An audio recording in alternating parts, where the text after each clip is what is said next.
What if you woke up tomorrow in America in the year 1900? No phone beside your bed, no running water, just the factory whistle screaming at 5 a.m. You're 12 years old, your hands are already bleeding from yesterday's work, and you've got 14 hours of textile mill ahead. Here's what life was really like in early 1900s America. Hey, quick thing before we start. If you actually listen to these regularly, hit like or subscribe. I always wonder where everyone's at, so comment your city and what time it is. Weird to think some of you are having breakfast in London while I'm recording this at night here in the States. Alright, let's head back to 1900. Trust me, it's going to be quite a ride. But first, get comfortable. Seriously, adjust those pillows. Pull up that blanket. Because where we're going, you're going to want to be cozy. Your eyes snap open in the dark. Not because you want them to. Because the factory whistle just ripped through the Lower East Side of Manhattan like a banshee. 5 o'clock. On the dot. Every damn morning. The first thing that hits you is the cold. January, in New York, 1900. No central heating, no insulation, just you, your 2 younger siblings, and a paper-thin blanket on a mattress stuffed with corn husks. Yeah, corn husks. They crackle every time you move, and after a few months, they basically turn to dust. But hey, it's better than the floor. You're 12 years old. Your name is Giuseppe, but everyone at the factory calls you Joey. Your family came over from Italy 3 years ago. The American dream, right? Your little brother Marco is pressed against your back, stealing your body heat. He's 9. Too young for the factory, thank God. Your sister Anna, she's 7, curled up at your feet like a cat. The 3 of you share this mattress. Your parents sleep on another one across the room. Room. That's generous. It's more like a box, maybe 10 feet by 12 feet. One window that faces a brick wall 6 inches away. The whole family lives here, eats here, exists here. The smell hits you next. It's complicated. There's the mildew from the walls that never quite dry out, the chamber pot in the corner that won't get emptied until someone makes the trip down 4 flights of stairs to the privy in the courtyard, the smell of unwashed bodies, because bathing means hauling water up those same 4 flights, heating it on the stove if you've got coal, and even then you're basically just moving the dirt around.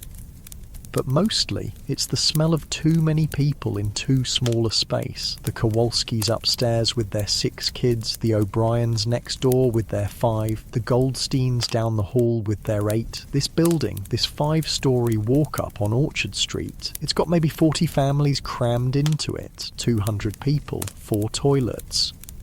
You sit up, careful not to wake Marco and Anna. The corn husks protest. Your mother is already up. You can hear her in the darkness. The scratch of a match. The tiny flame illuminates her face for a second before she lights the kerosene lamp. She looks older than her 32 years.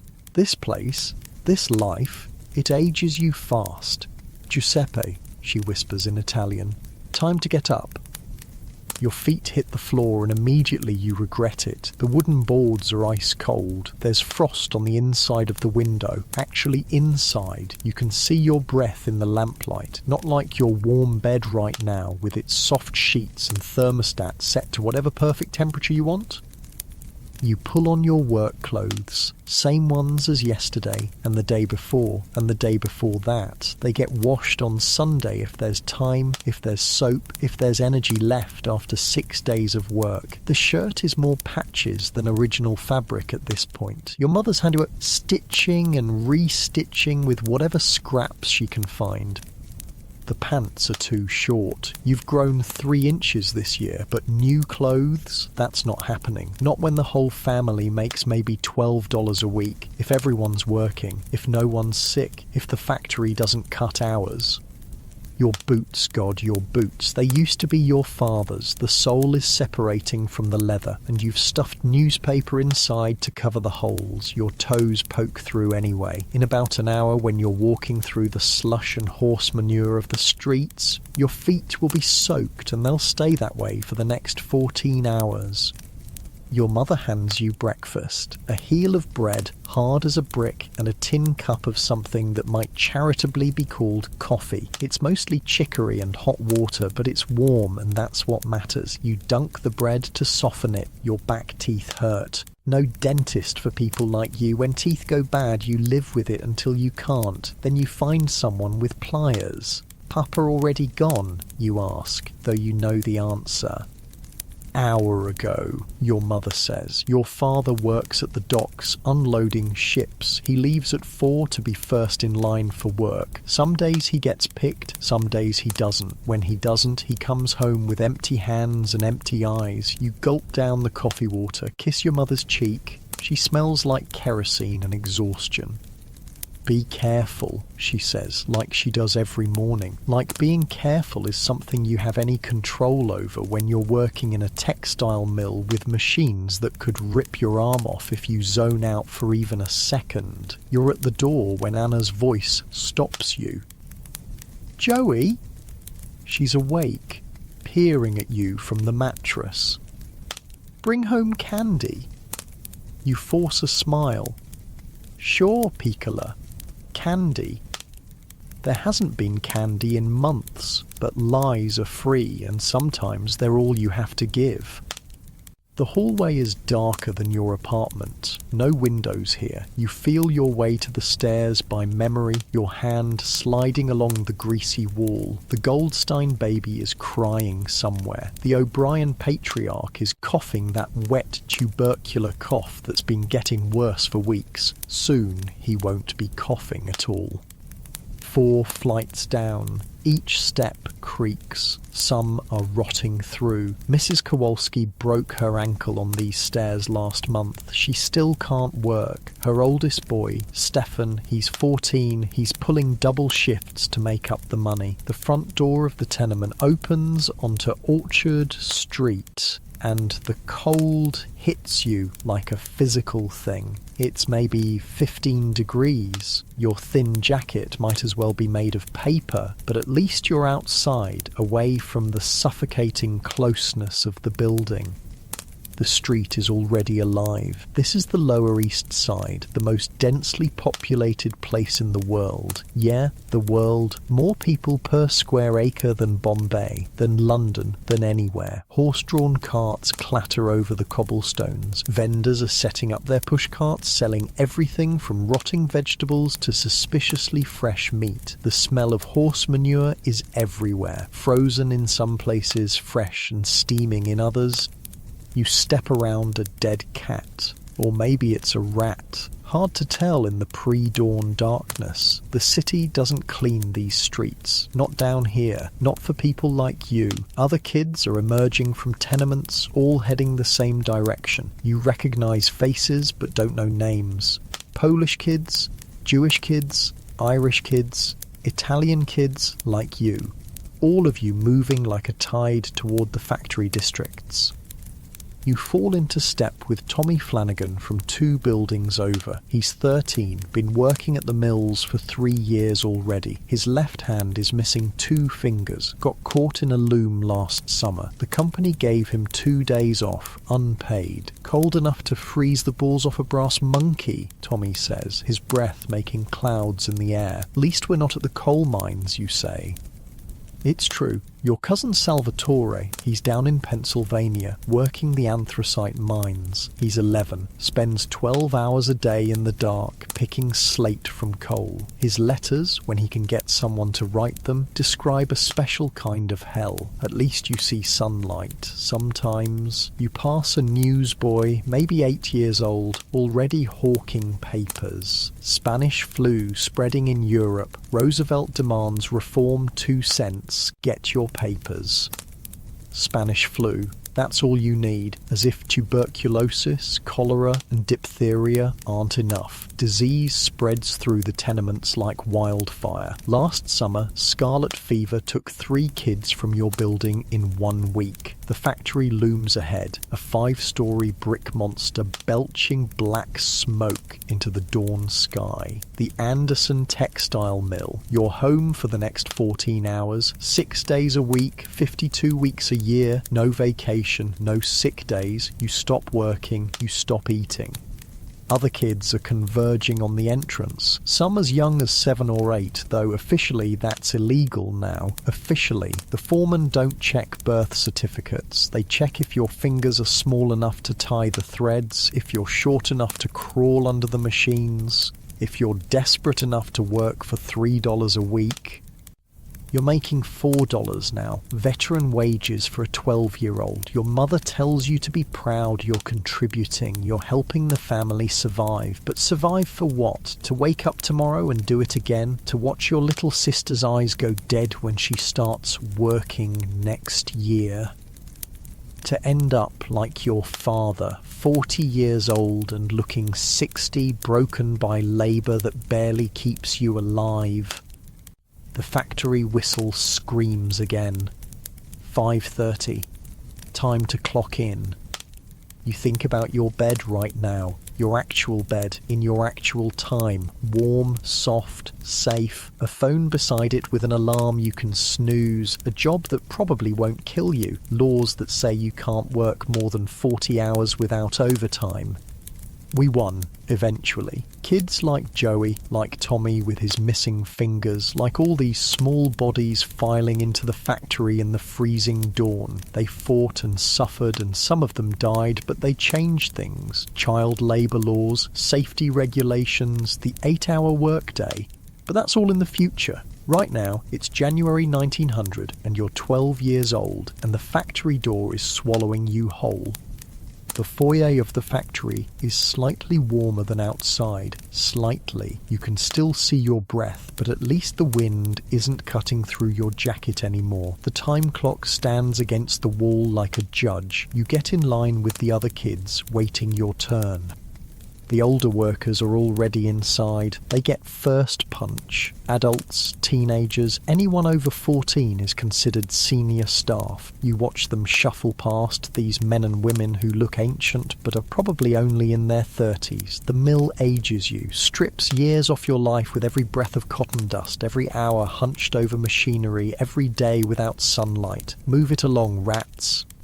That's Mr. Kowalski, the floor supervisor. No relation to your upstairs neighbours, just another Polish name in a city full of them. He's massive, 6 feet tall and built like a brick wall. The kind of man who got his job by being meaner than everyone else. His favourite thing is his stick, a 3-foot piece of oak he uses to encourage faster work.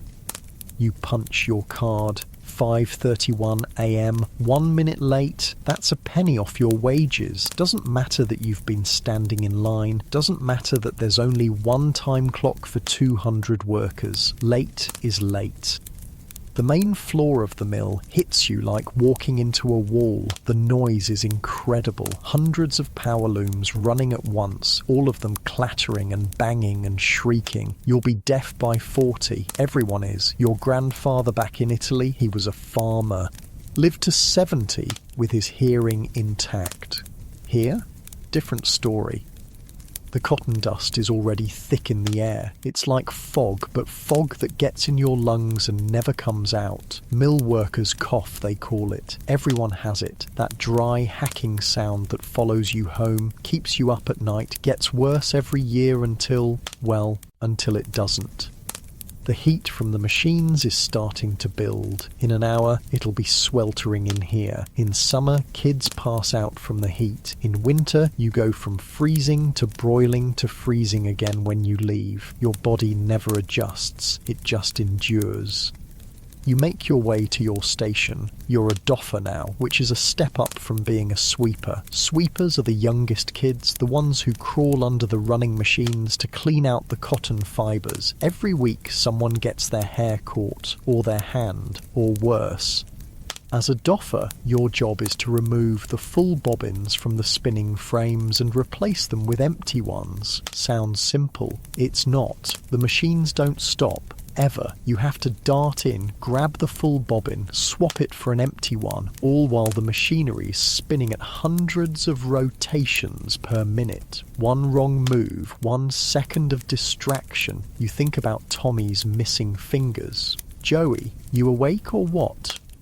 That's Marie, the Irish girl who works the frame next to yours. She's 11, been here 2 years. Red hair that she keeps tied back tight ever since she saw Lucy Brennan get scalped when her braids got caught in a gear. Yeah, I'm awake, you say, taking your position.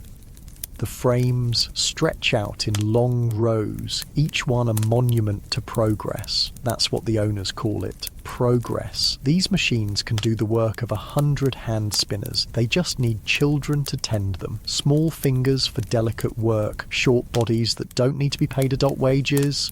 You start your routine, watch the bobbins fill with thread, wait for the exact moment, dart in, swap, dart out, repeat for 14 hours.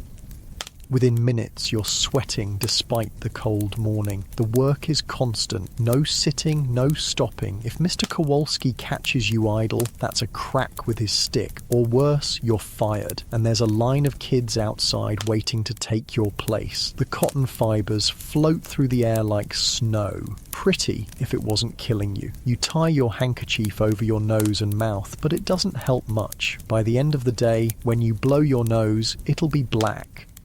Around you, the mill is a symphony of misery. Kids coughing, machines screaming, supervisors shouting, and underneath it all, the constant clack, clack, clack of the looms, like a giant clock counting down the hours of your childhood. This isn't like your job. Your job probably has breaks, labour laws, someone making sure you don't die on the clock. Here, you're not a person. You're a part of the machine, a replaceable part. Heads up.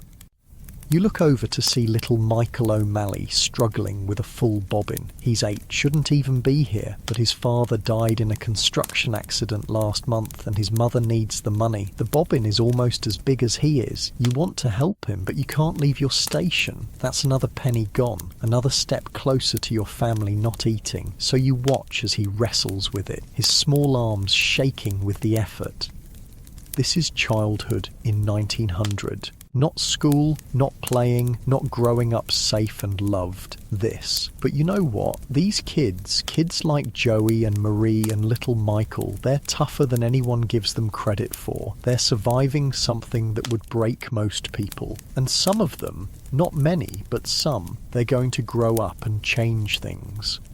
In 20 years, some of these mill children will be union organisers. In 30 years, they'll be pushing through Congress the laws that end child labour. In 40 years, they'll be making sure their own children never see the inside of a factory. But that's the future. Right now, it's 6 a.m. in a textile mill in New York City, and you're 12 years old, and you've got 13 and a half more hours to go. 6:30 now.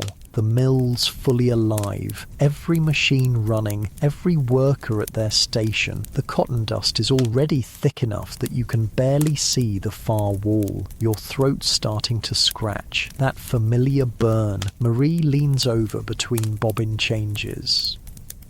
You hear about the Murkowski girl? You shake your head, hands still working. Always working. Caught her hair yesterday. Second shift. Marie's voice is flat, matter of fact. Pulled half her scalp off before someone hit the emergency stop. The emergency stop, right. The one that takes 4 men and a crowbar to actually engage. The one that costs the company $5 in lost production every minute it's down. The one they only use if someone's actually dying, and sometimes not even then. She alive, you ask? Yeah, but she ain't coming back.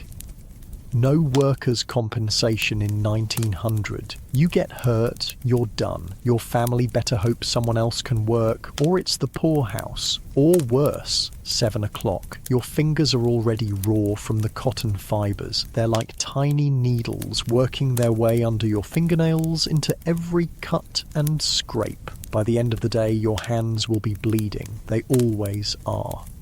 Little Michael O'Malley is struggling again. The kid's too small for this job, even by child labour standards. You watch him trying to reach a high bobbin, standing on his tiptoes, wobbling. Then it happens, his sleeve catches. Michael, but your shout is swallowed by the machine noise.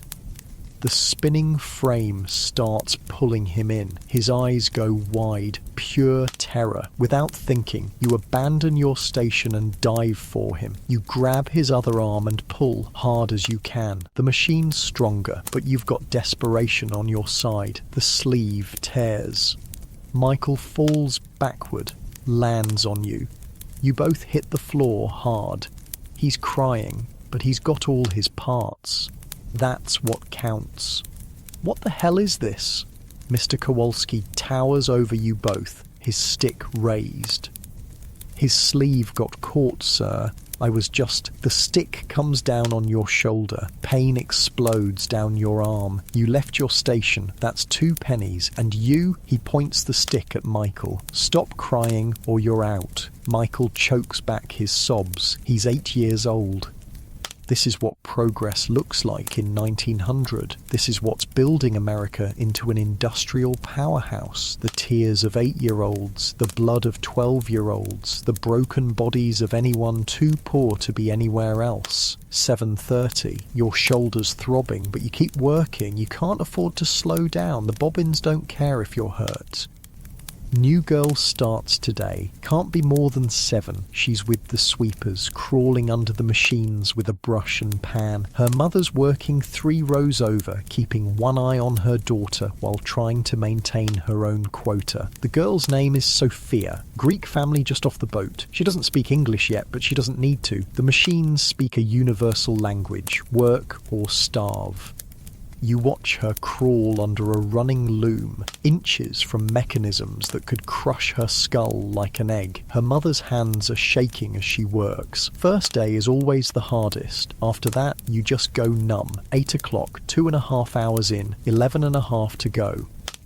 Your back is screaming. The human body isn't meant to stand in one position for 14 hours, making the same repetitive motions. You're 12. Your spine is still growing. In 10 years, you'll be permanently hunched, like half the adult workers here. But hey, at least you're not at your desk job right now, complaining about your ergonomic chair not being quite right. Joey, Marie hisses. Kowalski's coming. You speed up your movements. Look busy. Always look busy. Even when there's nothing to do, find something. Idle hands don't just do the devil's work here. They get you fired. Kowalski stalks past, his stick tapping against his palm. He stops at Sophia's mother, watches her for a moment, then moves on. She exhales. We all do. 8:30. Someone's throwing up. You can hear it over the machines, which means it's bad. Probably heat exhaustion, even though it's January. The mills are like ovens, all that machinery generating heat, nowhere for it to go. It's a Polish boy, maybe 10. He's on his hands and knees, heaving. The cotton dust makes everyone sick eventually, but some faster than others. Get him out, Kowalski shouts, and dock his pay for the clean-up. 2 older workers drag the boy toward the door. He won't be back. Can't show weakness here. There's 100 kids outside who won't throw up on the floor. 9 o'clock. Break time, someone shouts. Break time. That's funny. You get 15 minutes to use the bathroom, get water, and eat if you brought anything. 15 minutes for 200 workers and 4 toilets. The rush for the privies is insane. Kids are literally fighting to get in line. You've learned to hold it. Better to wait for the afternoon break than waste your entire 15 minutes in line. Instead, you head for the water barrel. It's lukewarm and tastes like metal, but your throat is coated with cotton dust and you need it. You gulp it down, knowing you'll pay for it later when you need to pee and can't leave your station. Marie's beside you, unwrapping a small bundle, half a potato and a slice of bread that's more mould than wheat. Want some? She offers. You shake your head. You're hungry, but not that hungry. Yet. She shrugs and eats it anyway. When you're poor, you don't waste food. Even mouldy food. Your stomach's already destroyed from all the crap you've eaten over the years. What's a little more damage? You hear Roosevelt might run for president, she says between bites. Yeah? Says he'll bust up the trusts, make things better for workers. You want to laugh, but it would hurt your throat. Politicians have been promising to make things better since before you were born. Yet here you are, 12 years old, working in a textile mill for pennies while men in New York mansions light cigars with dollar bills. Maybe, you say, because what else can you say? Hope is all some of us have. 9:15, back to work. The frames seem louder after the break, or maybe it's just that you got used to the relative quiet for 15 minutes. Your ears are ringing. They always are these days. Sometimes at night, lying on your corn husk mattress, the ringing is all you can hear. New problem. One of your bobbins is jamming. The thread keeps breaking. If you can't fix it, production slows. If production slows, Kowalski comes over. If Kowalski comes over, you try to retie the thread, but your fingers are shaking. Exhaustion, hunger, fear, all of it making your hands unsteady. Here, it's Stefan, the Kowalski boy from your building, not the supervisor, the other one. He's 14, been working here since he was 8. His fingers move like lightning, fixing the thread in seconds. "Thanks," you whisper. He nods and moves back to his station. Small kindnesses. That's how you survive here. Looking out for each other when the bosses aren't watching. 9:45. Something's happening at the far end of the floor. Commotion, shouting, then the sound everyone dreads. A scream cut short. The machines don't stop. They never stop. But everyone's looking now, trying to see what happened. Word travels fast in the mill, whispered from station to station like a telegram. Brennan's boy, hand caught in the gears. Brennan's boy, Timothy. He's 10, was 10. You can see them carrying something out, something covered in a bloody sheet, something too small to be a whole person. Everyone goes back to work. What else can you do? Stop and mourn? That's a penny off your wages. Get angry? That's your job gone. So you work, and you try not to think about Timothy Brennan, who was 10 years old and had a little sister named Ruth, who's probably going to have to take his place here next week because the family needs the money. This is America in 1900, the land of opportunity, the golden door, the place where streets are paved with gold. Yeah, gold mixed with the blood of 10-year-olds.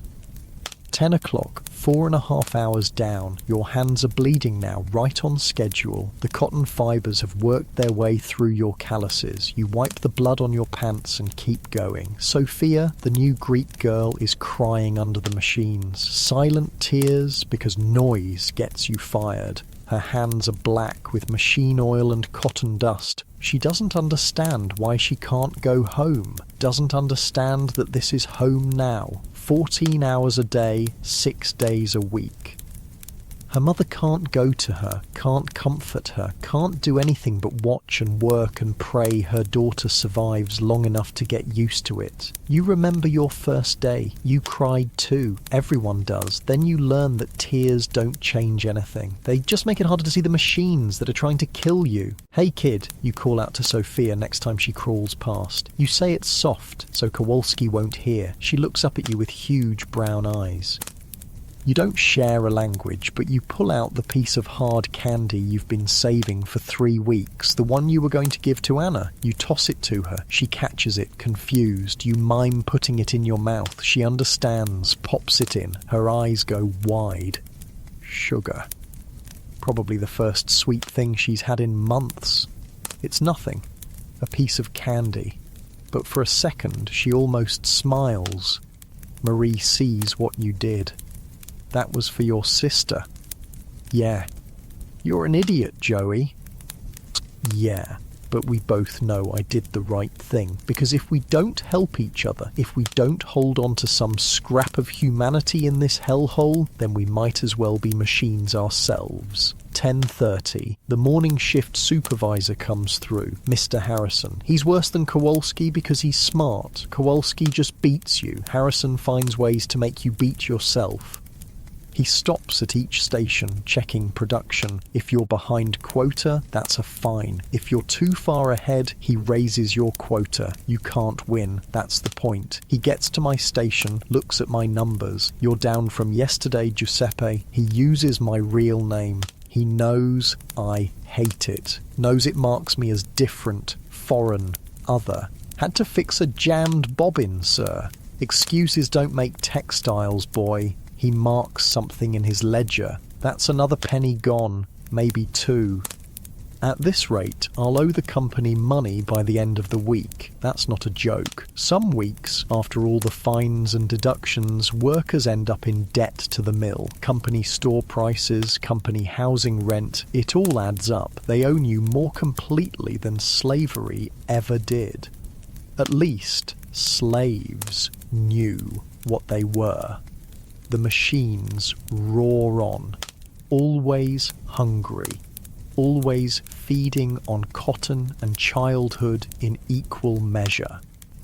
You look around at all these kids, Polish kids, Irish kids, Italian kids, Jewish kids, Greek kids, all of us different, all of us exactly the same, all of us feeding ourselves to the machines one day at a time, in your real bed, in your real time. You're probably worried about your alarm clock, about being 5 minutes late to a job that won't kill you, about whether to have coffee or tea. These kids don't get those choices. They get up, they work, they survive, or they don't. That's it. That's the whole menu. But here's the thing about these kids, these tiny warriors of the Industrial Revolution. They're going to win. Not today, not tomorrow, not for years, but eventually. Some of them will grow up to be union organisers. Some will become teachers and teach their children to fight. Some will become writers and tell these stories. And some, like Timothy Brennan, who lost his hand this morning, will become statistics that finally shock the world into changing. The Factory Acts, the Fair Labour Standards Act, OSHA, all of it paid for in blood and childhood and 14-hour days. But that's the future. Right now, it's 10:45 on a Tuesday morning in January 1900, and you're 12 years old, and your hands are bleeding, and you've got 9 more hours to go. 11 o'clock, the sun's high enough now that a few rays actually make it through the grimy windows. Shafts of light full of cotton dust, like snow that never settles. Pretty if it wasn't destroying your lungs one breath at a time.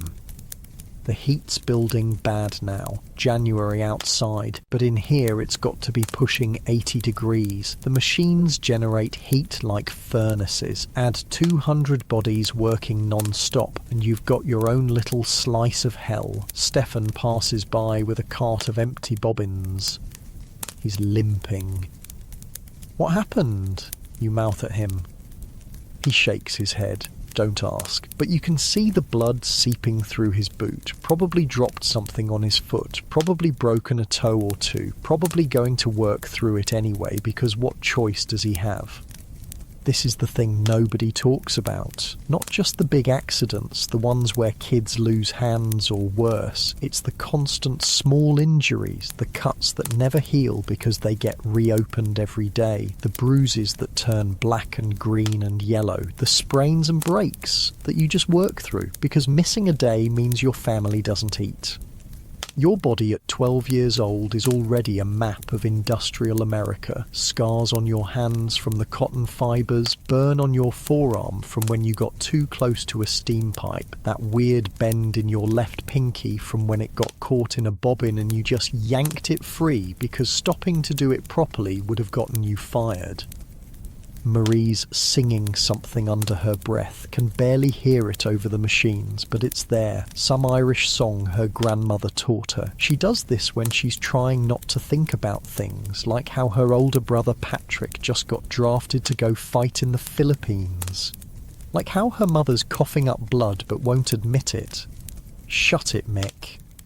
That's Anthony Torino working the frame behind us. He's 15, thinks he's tough because he's been here 4 years and still has all his fingers. Marie flips him off when Kowalski's not looking. Shut it yourself, Dago. They hate each other, but it's the kind of hate that's really just fear wearing a disguise. We're all scared of the machines, of the bosses, of ending up like Timothy Brennan this morning. So we take it out on each other. Irish versus Italian, Polish versus Jewish. Like fighting among ourselves will somehow make us feel like we have some control. We don't. 11:15. Your bladder's screaming now. That water you gulped at break was a mistake. But leaving your station means losing money, and you're already down, what, 4 pennies? 5? Lost count. So you hold it, and you think about your bathroom at home. At your real home. In your real time. Probably got 2 bathrooms. Maybe 3. Clean. Private. A door that locks. Toilet paper that isn't yesterday's newspaper.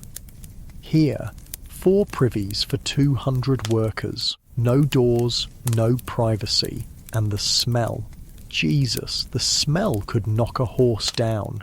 Joey, it's Sophia, the little Greek girl. She's learned my name already. She's standing there with her dustpan, and it's full of something red. Blood, mixed with cotton fibres. A lot of it. She's looking at me like I should know what to do with this. Like I'm the adult here. But I'm 12. I'm just a kid too. We're all just kids. Pour it out back, I tell her, miming the motion. With the other waist, she nods and scurries off. Another accident somewhere, another kid hurt, another family destroyed. Just Tuesday in the mill, 11:30. The woman working 3 rows over starts screaming. Not pain screaming, grief screaming. The kind that comes from somewhere deeper than your throat. It's Sophia's mother. Sophia hasn't come back.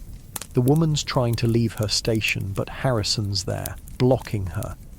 You leave, you're fired, he says, calm as discussing the weather. She's screaming in Greek, tears streaming down her face, but she goes back to her machine, because what else can she do? She's got other kids at home. They need to eat. We all keep working. The machines don't care about missing 7-year-olds. The quotas don't care. America's industrial might doesn't care. 10 minutes later, Sophia comes back.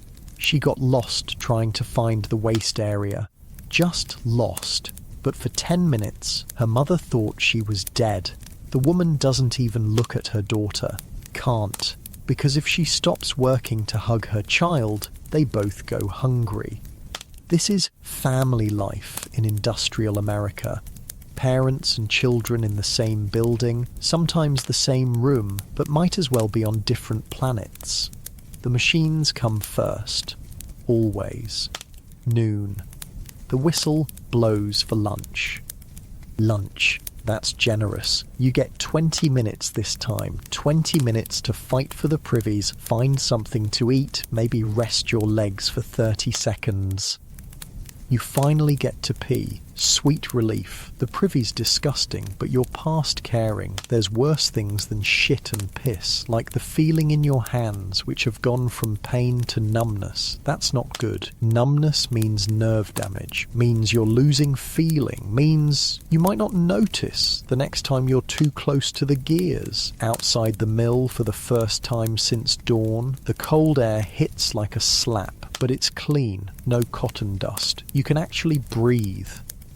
Groups of kids sit on the frozen ground, eating whatever they brought. Some have nothing. They just sit there, watching others eat. Pride keeps them from begging, but you can see the hunger in their eyes. You've got half a piece of bread your mother gave you. Was supposed to last all day, but your stomach's eating itself. You tear off a small piece, make yourself chew slowly. Make it last. Tommy Flanagan plops down next to you. His mangled hand is wrapped in a dirty rag. Heard about Brennan's boy, he says. Yeah. Hand got pulled right into the gears, took it clean off at the elbow. Jesus. His old man came by, started screaming at Harrison. They had to drag him out. He gonna sue? Tommy laughs, but it's not funny. Sue with what lawyer? With what money besides? Kid shouldn't have had his hand there? That's what they'll say? Worker negligence. Worker negligence. A 10-year-old boy loses his arm and it's his fault for not being careful enough around machines that could kill a grown man. You hear about the strike talk? Tommy lowers his voice. What strike talk? Some of the adults talking about walking out, demanding shorter hours, safety equipment. They're dreaming. Maybe, but that place in Chicago, Pullman, workers there actually did it, shut the whole operation down. And Army came in, broke it up, bunch of people died. Of course they did. That's how it always ends. Workers demand to be treated like humans and the government sends in troops to remind them they're not. But still, the idea of it, of everyone just stopping, of saying no more, of making the machines go silent, it's a dangerous thought, the kind that gets people blacklisted, or worse. 12:15, back inside. The afternoon shift is always worse. You're tired, hungry, and the heat just keeps building. By 2 o'clock, it'll be over 90 degrees in here. Kids will start passing out. Happens every day in summer, even in winter if the machines run hot enough. You take your position. Marie's already there, working. But something's different. Her hands are shaking. You okay? She doesn't answer. Then you see it. Blood on her skirt. A lot of it.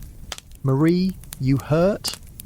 She shakes her head, won't look at me, and then you understand. She's 13, she's becoming a woman, and she can't leave her station to deal with it. This is what it means to be a girl in the mills. No privacy, no dignity, no acknowledgement that your body has needs beyond being a pair of hands to work the machines.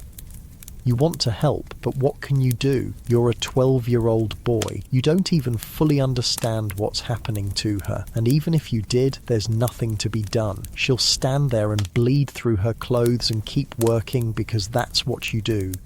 That's what we all do. 12:30.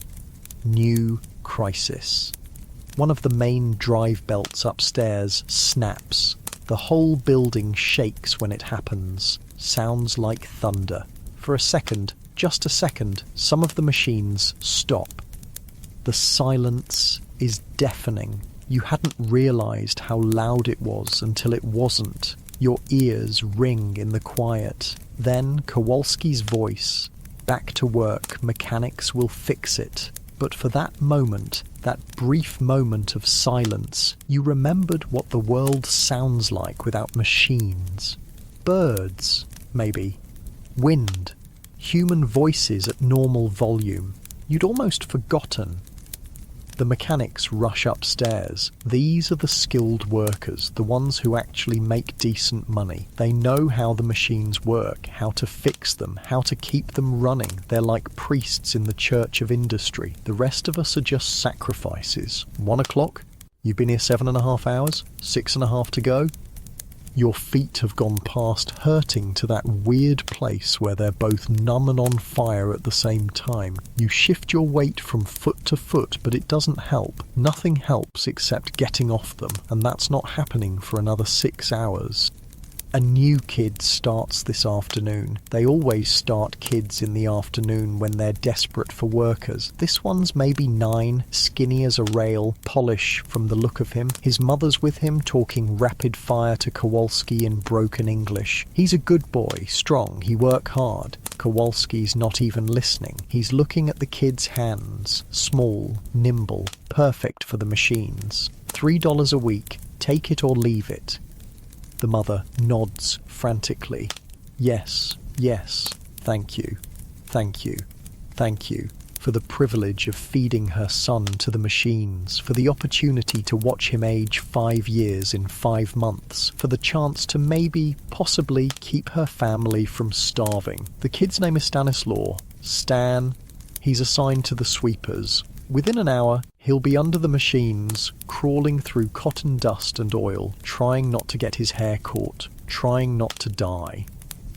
Welcome to America, Stan, land of the free, home of the brave, where 9-year-olds work 14-hour days so that rich women in Boston can have cheap cloth for their dresses. You watch him disappear under a loom and try to remember what it felt like to be new here. to still have hope that it would get better, that if you worked hard enough, you could work your way up, maybe become a mechanic, maybe even a supervisor. But then you look at the adult workers, the ones who've been here 20 years, bent backs, ruined lungs, missing fingers, still making barely more than you, still one accident away from disaster. There's no working your way up, there's just working until you can't anymore. 1:15. Something's happening at the loading dock. Commotion, shouting, not the usual kind. Word spreads like wildfire. Roosevelt's here. Theodore Roosevelt, the governor of New York, here at the mill.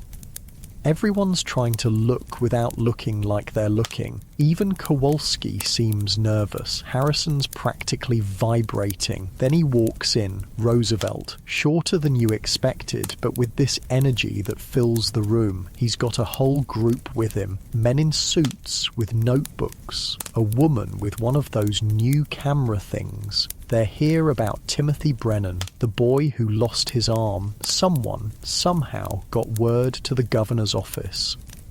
Roosevelt walks right up to one of the machines, looks at it, looks at the kids working it. His face is like stone.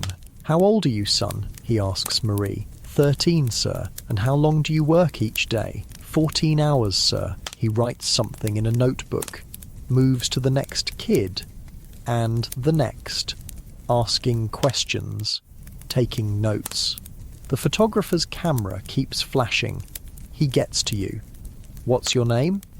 "Joey, sir. Giuseppe." "Italian?" "Yes, sir." "How old?" 12, sir." He looks at your hands, at the blood and scars. "From the work?" "Yes, sir." His jaw tightens. He writes more notes. Harrison's trying to intervene, talking about progress and necessity and the American economy. Roosevelt just keeps walking, keeps asking questions, keeps writing.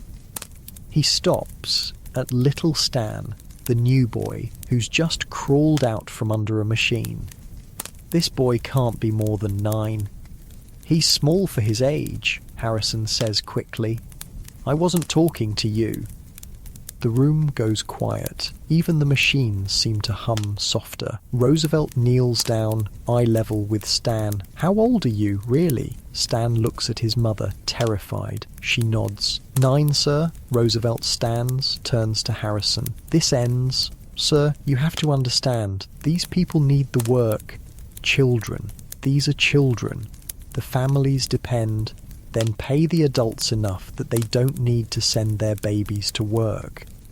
He's angry now, really angry. You can see it in how he holds himself, controlled but barely. "Change is coming," he says to the room, "to all of us. I promise you that." Then he's gone, just like that. Whirlwind in and out. For a minute after he leaves, nobody moves. Then Kowalski's stick comes down on a workbench. Back to work, shows over quotas don't fill themselves. And we do. We go back to work, because Roosevelt's gone, but we're still here, still poor, still hungry, still needing these jobs. But something's different. You can feel it, like the air before a storm. Change is coming, he said. Maybe, maybe not. Either way, you've still got 5.5 hours left on your shift. 1:30. Roosevelt's been gone 15 minutes and it's like he was never here. The machines don't care about governors. The cotton doesn't care about promises. And Harrison, he's walking the floor with a vengeance now, making up for looking weak in front of the big man. "You think that changes anything?" he says to no one in particular, to all of us. "You think some politician's going to shut us down? This mill employs 800 people, 800 families eating because these machines run." He stops at my station, looks right at me. "You want to go back to Italy, Giuseppe? Back to starving in Sicily?" I keep my eyes on my work. Don't answer. There's no right answer. That's what I thought. He moves on, but his point is made. We're trapped. All of us. The mill knows it. Harrison knows it. Hell, even Roosevelt probably knows it. You can't just shut down child labour without shutting down half the families in New York. 2 o'clock, the heat's unbearable now, January outside, but in here it's like August in hell, sweat's pouring off everyone. The younger kids are swaying on their feet. Then it happens. Little Stan, the new boy, he just drops. 1 second he's sweeping under a machine, next second he's face down on the floor. His mother screams, tries to run to him. "Stay at your station," Kowalski shouts, but she doesn't. She runs to her boy, pulls him out from under the machine. He's breathing, but his lips are blue. Heat exhaustion, maybe worse. "Get him water," someone says. "Get him outside," says another. But his mother just holds him, rocking back and forth, saying something in Polish over and over. A prayer, maybe, or a curse. Hard to tell the difference sometimes. Harrison appears. "You left your station." The woman looks up at him. There's something in her eyes I've never seen before. Not fear. Not anger. Something else. Something empty. "Fire me," she says in English. Clear as day. "Fire me." And he does. Right there. Her and the boy both. Out. She carries Stan toward the door. He's conscious now, sort of. Mumbling. She doesn't look back. That's 2 workers gone. 2 quotas that need filling. The machine's slow for nobody. You, Harrison points at a kid from the spinning frames. You're on sweeping now. Just like that. Someone else's tragedy becomes someone else's opportunity. That's how it works. Musical chairs, except when the music stops, someone loses a finger. Or worse. 2:15. My hands have stopped bleeding. That's not good news. Means the nerve endings are so damaged they're not even responding anymore. I flex my fingers, try to get some feeling back. Nothing. Marie's having a bad time. The blood's showing through her skirt now. Some of the boys are noticing, making comments. "Shut your mouth, Anthony," I tell him. "What are you? Her boyfriend?" I'm someone who's not a complete arse. He steps toward me, fists up. He's 15, 3 years older, 30 pounds heavier. "Boys," Kowalski's stick comes down between us. "Fight on your own time. Company time is for work." Anthony backs off, but he gives me a look. This isn't over. Great, like I needed another problem. 2:30. The girl at the end of our row starts laughing, not regular laughing, the kind that means something's broken inside. Her name's Catherine, been here 4 years. She's 14 now, but looks 40. The mill does that, ages you in dog years. She's just standing there, laughing at her machine, laughing at the cotton, laughing at nothing. "Catherine," Marie tries. "Catherine, stop." But she doesn't, she laughs harder, tears streaming down her face. Kowalski starts toward her, but one of the older women gets there first, puts an arm around Catherine, whispers something. The laughing turns to sobbing, quieter, less likely to get her fired. "Her brother died yesterday," the woman explains to Kowalski. "Consumption." Kowalski actually pauses. For 1 second, he's almost human. 5 minutes, he says, then back to work. 5 minutes to grieve your brother, then back to feeding the machines. That's mercy in the mill. 2:45. The accident whistle. That's 3 today. Average is 2. 3 means someone's dead or close to it. The machines don't stop. We've learned to work while listening for details. Whispers passed from station to station. 3rd floor, spinning room. New girl. How bad? Bad. Always bad. Nobody blows the accident whistle for a cut finger. You think about your job, your real job. In your time, they probably have meetings about workplace safety, committees, regulations, someone whose whole job is making sure nobody gets hurt. Here, the accident whistle is the safety system. Lets everyone know to work harder so they're not next. 3 o'clock, 9 hours down, 5 to go. Your feet don't even feel like feet anymore. They're just pain stumps you're balancing on. Your back is screaming. Your hands are numb. Your throat is raw from the cotton dust. This is the wall. Every day around 3, you hit it. The wall where your body says no more. Where every instinct screams to just sit down, just for a minute, just rest, but you can't. You know what happens to kids who sit down. They don't get back up, not as workers anyway. So you push through. You find that place inside where you go when things get bad, that nothing place, where you're not really here, where you're just hands doing work. No thoughts, no feelings, just motion. It's how you survive, how we all survive, by not being completely here. 3:15. Marie collapses. Not completely. She catches herself on the machine, but her legs gave out for a second. She's pale as paper. "I'm okay," she says before anyone can react. "I'm okay." But she's not. She's lost too much blood. Hasn't eaten, been standing for 9 hours straight. I make a decision, probably stupid, definitely going to cost me. "I need the privy," I announce. Kowalski looks at me. "You went at lunch. Emergency." He marks it in his book. That's another penny, maybe 2. But I don't go to the privy. I go to the break room where they keep the medical supplies. Medical supplies. That's funny. It's a box with some rags and a bottle of something that might be alcohol. I grab some clean rags, stuff them in my shirt. There's also a piece of bread someone left. I take that too. Theft. That's firing offence. But Marie needs help.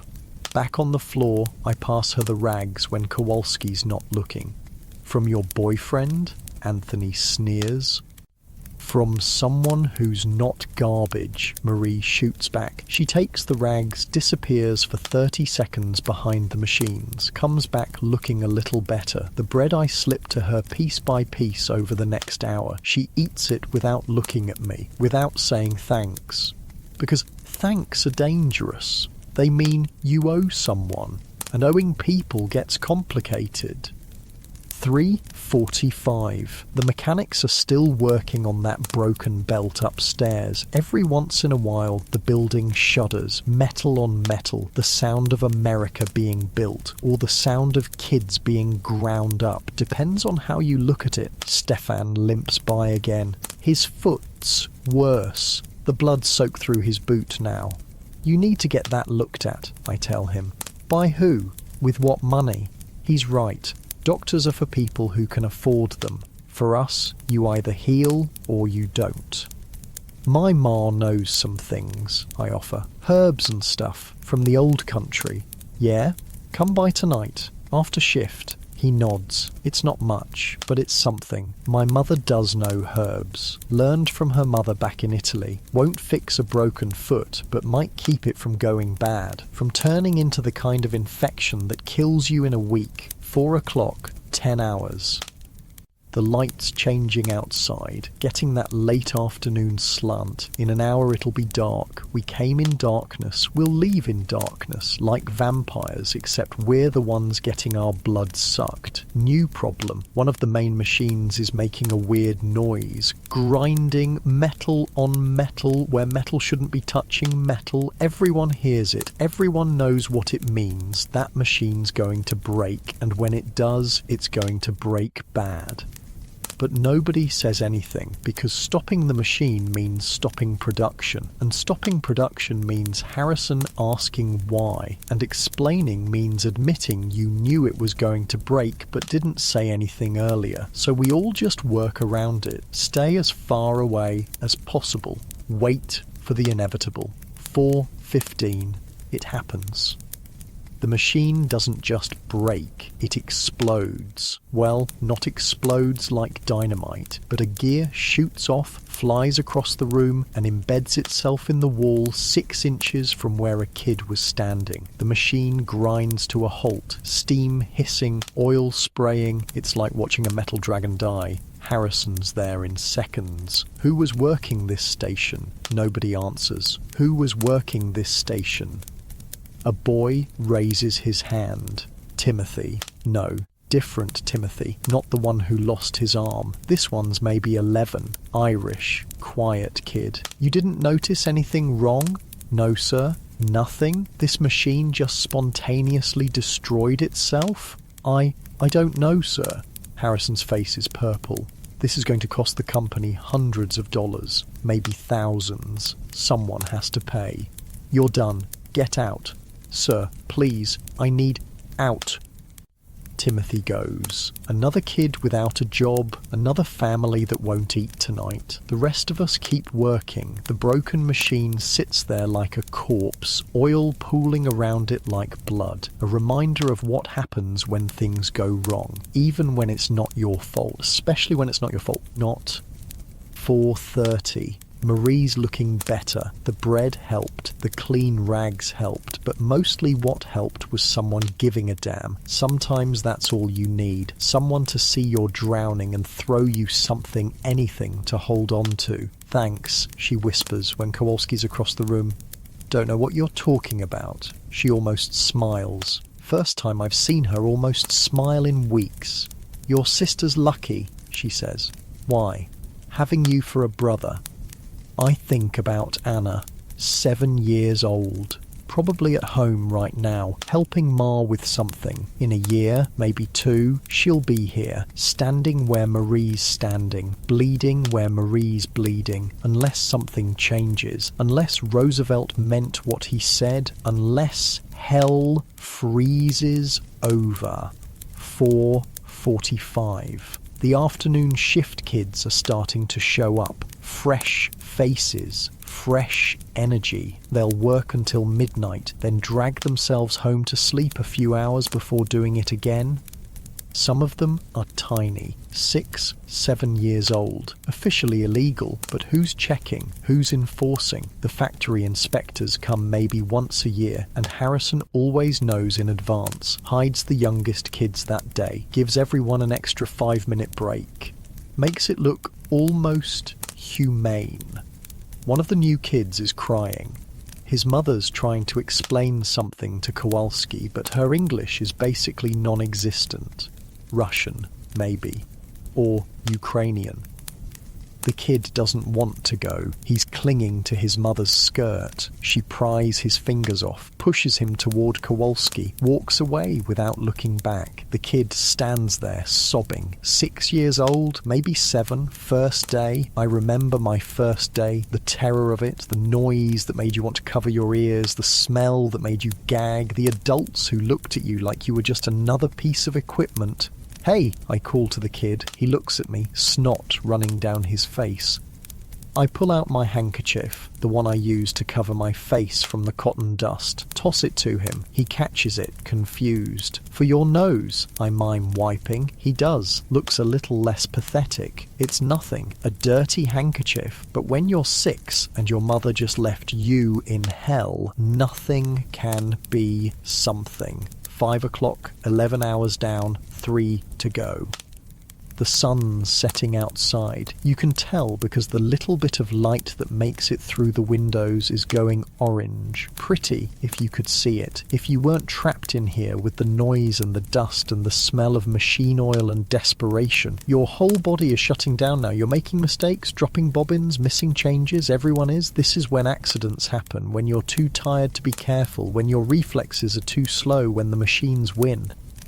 Stay sharp, Marie says to me, to herself, to anyone listening. Stay sharp, like that's a choice, like we can just decide not to be exhausted, but we try. We pinch ourselves, splash water on our faces when Kowalski's not looking, sing songs in our heads. Anything to make it to 7 o'clock, 5:15? The machines sound different now, or maybe it's just your ears giving up after 11 hours of constant noise. Everything sounds like it's underwater, muffled, far away.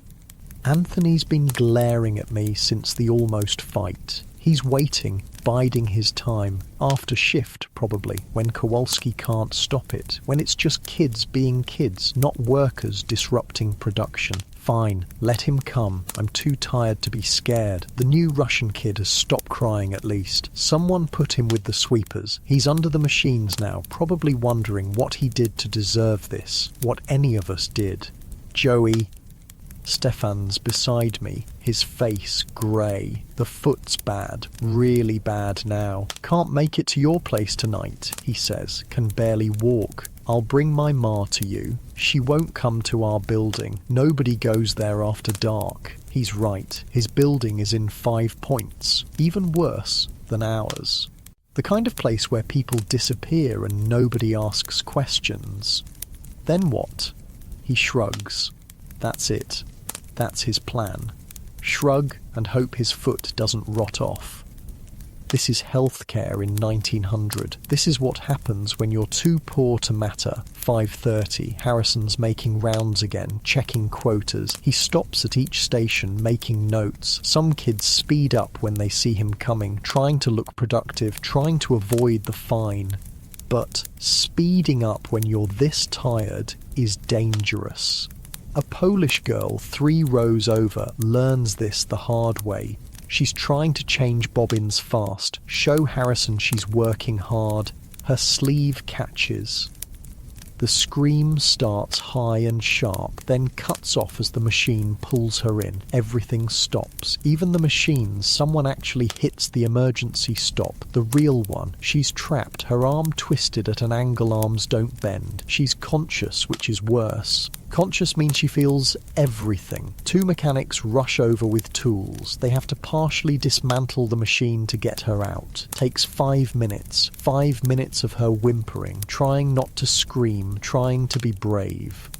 When they finally free her, her arm is mangled, bone showing through skin, blood everywhere. Her mother works here too. She runs over, holds her daughter, says something in Polish that sounds like a prayer and a curse mixed together. Harrison's there with his ledger. She's done here, he says, like he's talking about a broken machine part. Clear her out. She needs a doctor, her mother cries. Then take her to one. With what money? Harrison doesn't answer, doesn't need to. We all know the answer. There is no money, there is no doctor. There's just a 13-year-old girl with a destroyed arm and a mother who can't afford to fix it. They carry her out. She's quiet now. Shock, probably. Or just accepting what we all learn eventually. Nobody's coming to save you. The machines start up again. Always the machines. Marie's shaking. That could have been me. Could have been any of us. But it wasn't. Today. She's right. Today it wasn't us. Tomorrow, next week, eventually the machines get everyone. 5:45. The blood's still on the floor where the Polish girl was hurt. Nobody's cleaned it up. We just work around it, step over it, pretend it's not there. But it is there. Dark and sticky and real. Evidence that this place eats children. The new Russian kid sees it and starts crying again. Can't blame him. His first day and he's seen 2 kids mangled. Welcome to America, kid. Land of opportunity. Someone should write about this, Marie says suddenly. Write about what? This. Us. What happens here? Who'd read it? I don't know. People. Regular people. The ones buying the cloth we make. I want to laugh. Regular people don't care where their cloth comes from. They care that it's cheap. Our blood makes it cheap. Maybe that Roosevelt guy, she continues, maybe he'd read it. He was just here. He saw it himself. But he can't be everywhere. Can't see every mill, every factory. She's got that look. The dangerous one. The one that means she's thinking thoughts that could get her fired. Or worse. 6 o'clock. 1 more hour. Your body's not even pretending to work right anymore. You're dropping every 3rd bobbin. Your timing's off. Your hands won't close properly. This is when kids lose fingers. When exhaustion wins and the machines take their toll. Stay awake, I tell myself. Out loud. Don't care who hears. Talking to yourself now, Giuseppe? Anthony calls out. Going crazy like Catherine? Least I'm not going ugly like you. Weak comeback. But it's all I've got. My brain's running on fumes. He steps toward me again, but then something weird happens. Stefan steps between us. Stefan, who can barely walk. Leave him alone, Tony. Or what? You'll bleed on me? Or I'll tell everyone about that thing you did. You know, the thing. Anthony's face goes white. Whatever Stefan knows, it's bad. You wouldn't. Try me. Anthony backs off, goes back to his station. Crisis averted, for now. What thing? I ask Stefan quietly. No thing, but he doesn't know that. I almost laugh. Almost. 6:15. 45 minutes. The night shift is fully here now. Fresh workers ready to take our places. They look so clean, so rested. Were we ever that clean, that rested? Some of them are adults, real adults, not just teenagers. They get the night shift because it pays an extra 50 cents. 50 cents to work in the dark, when the accident rate doubles. When the exhaustion is so bad, people hallucinate. I see my replacement. A Polish kid, maybe 10. He's watching me work, learning the rhythm. In 15 minutes he'll take my spot and I'll finally be able to leave. If I make it 15 more minutes. You know what I want? Marie says suddenly. What? Ice cream. The randomness of it makes me actually look at her. Ice cream? Yeah, had it once, at Coney Island. My uncle took me before he died. Vanilla, cold and sweet, and she trails off, lost in the memory of one perfect moment in a life full of imperfect ones. What do you want? She asks me. I think about it. What do I want? Besides the obvious, besides not being here. To see the ocean. You've never seen the ocean? Saw it from the ship when we came over, but not really. Not standing on a beach, not touching it. It's salty. Yeah? Yeah, and loud. Waves crash all the time, like machines, but better? Different. We're quiet for a moment. Two kids dreaming about ice cream and oceans while standing in hell. 6:20. The supervisor for the night shift arrives. Mr. Brennan, no relation to the kid who lost his arm this morning, just another Irish name in a city full of them. He and Harrison talk near the office, probably about Roosevelt's visit, about the Polish girl's accident, about the cost of it all. Not the human cost, the dollar cost. Always the dollar cost. 6:25. So close now, so close to leaving. Your legs are shaking, actually shaking, like when you have a fever, except you're not sick, just exhausted beyond what bodies are meant to handle. The Russian kid throws up, just leans over and empties his stomach right there on the floor. Nothing in it but bile and the bread they gave him at dinner break. His supervisor cuffs him on the head. Not hard, but hard enough. Clean it up. The kid doesn't understand English, but he understands the tone. Starts trying to clean it with his hands, his bare hands. Jesus Christ. I grab some cotton waste from my station, toss it to him, show him how to use it to soak up the mess. He looks at me like I'm an angel, like I've just saved his life. All I did was give him some garbage cotton, but when you're 6 and covered in your own vomit in a factory in a country where you don't speak the language, garbage cotton is salvation. 6:30, night shift's taking over. That's time, Kowalski shouts. Day shift out, night shift in. The relief is physical, like someone just took a boulder off your shoulders, but we don't run for the door. We can't. Our bodies won't move that fast. We shuffle. Exhausted zombies heading for the exit. Marie's beside me. We don't talk. Too tired for words. The time clock is ahead. The beautiful, terrible time clock that says we're done. For today. Punch out. 6:31. 13 hours. Minus breaks. Minus fines. Minus everything they can think of to take from us. $3.70. That's what I made today, if I'm lucky. If Harrison doesn't find more reasons to dock me. $3.70 for 13 hours of my childhood. The cold air outside hits like a baptism. Harsh, but cleansing. No cotton dust. No machine oil. Just New York in January, dirty and frozen and beautiful because it's not the factory. Stefan's limping worse than ever.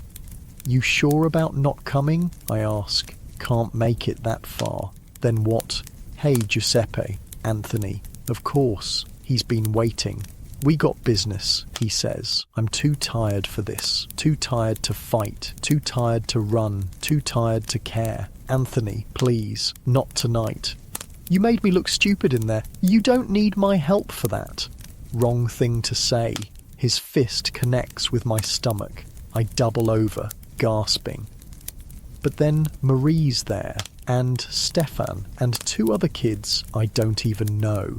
Touch him again and we all jump you, Marie says, matter of fact, like she's stating the weather. Anthony looks around. 5 against 1. Even he's not that stupid. This isn't over, he says. Yeah, it is, Stefan says. It's over because we're all too damn tired for this. Go home, Tony. Go home and sleep, and tomorrow we'll all pretend to hate each other again. But tonight we're just trying to survive. Anthony looks at each of us. Something in his face changes. The anger drains out, replaced by something else. Exhaustion, just like the rest of us. He walks away without another word. Thanks, I tell the others. Marie shrugs. We look out for each other when we can. They drift away. Different directions. Different tenements, different hells to go home to. I start walking. Orchard Street is busy despite the hour, or because of it. Night shift workers heading to factories, day shift workers dragging themselves home. The city that never sleeps because it can't afford to. My feet know the way home. Good thing because my brain's barely working. 4 blocks, 4 flights of stairs, $4 a week for our one room. Everything's 4 except the hours we work. Those are 14. I pass a newsboy, one of the evening editions. Roosevelt promises reform, he's shouting. Says child labour must end. I want to laugh, or cry, or both. Must end. Sure, when? Next year? Next decade? After how many more Timothys lose their arms? How many more Polish girls get mangled? How many more Russian kids throw up their first day? Change is coming, Roosevelt said. Maybe, but not tonight. Tonight, I'm going home to my corn husk mattress, to my family crowded in one room, to 5 hours of sleep before I do it all again. The tenement door is ahead. Home, such as it is. I think about you in your bed, your real bed.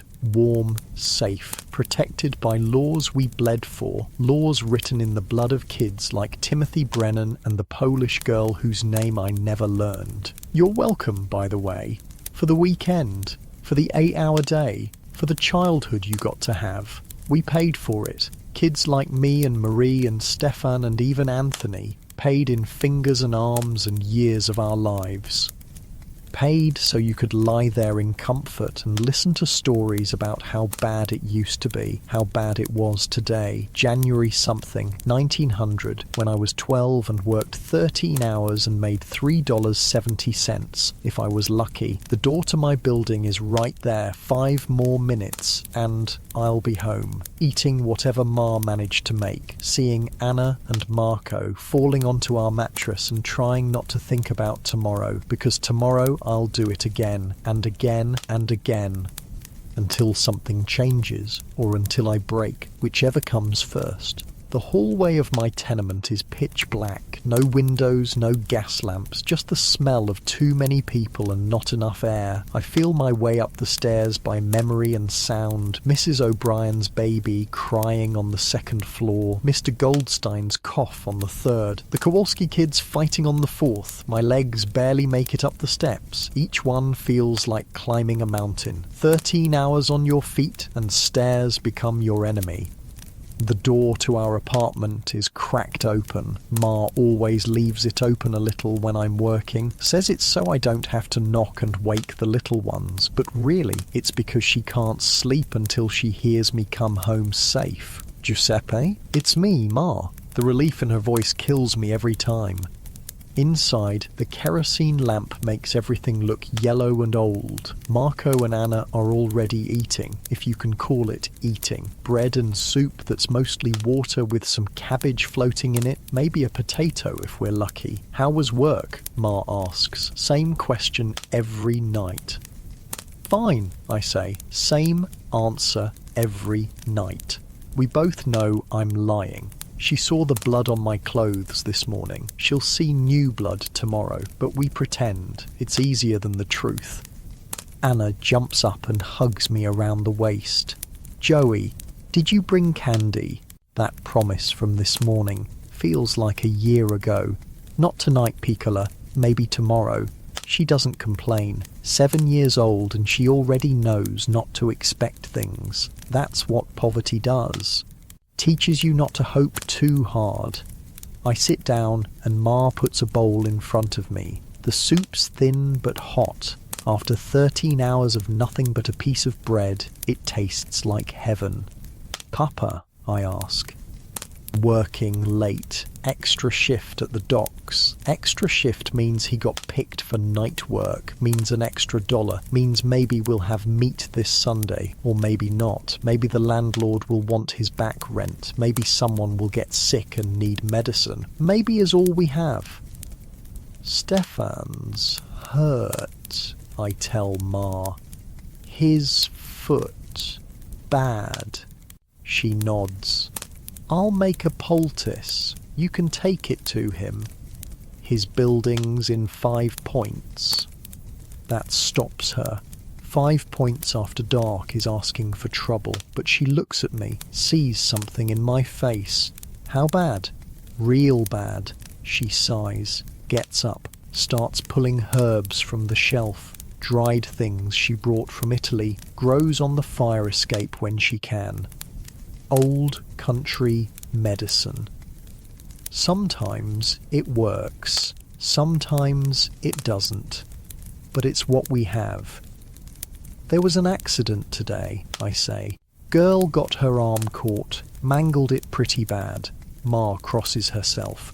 She survive? Yeah, but she won't be working anymore.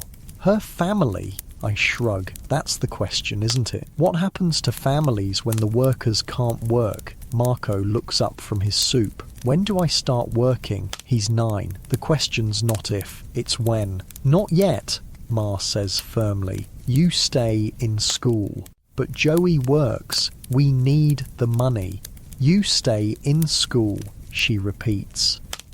But we all know it's temporary. Another year, maybe 2. Then Marco will be standing where I stand, bleeding where I bleed. There's a knock at the door, soft, hesitant. Ma opens it. It's the new family from down the hall, Russians. The mother's holding a baby that won't stop crying.